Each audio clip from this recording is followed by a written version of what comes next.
Welcome back to another quick guide. Today we'll walk you through how to make Inshot birthday video. Here's a 7-step guide to creating a birthday video using the Inshot. First, launch the Inshot app on your device. Tap Video to start new project.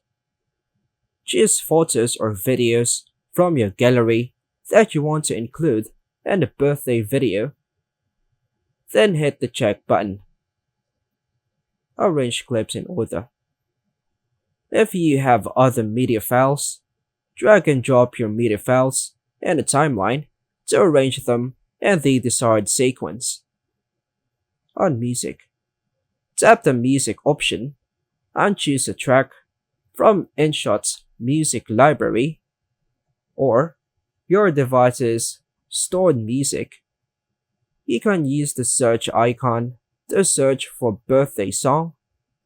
Tap on the one you choose to preview, and once selected, hit the download button. Then tap on Use.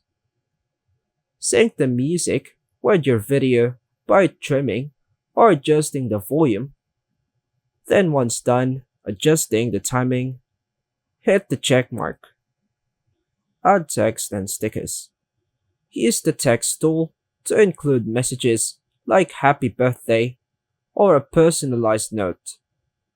Tap Stickers to add birthday-themed graphics such as balloons, cakes, or confetti. Apply transition sound effects. Tap transitions between clips to add smooth animations. Use effect or filter to enhance the visual appeal. Save and share. Once satisfied, tap Export in the top right corner to export your video. And that's all for now, folks. Thanks for watching.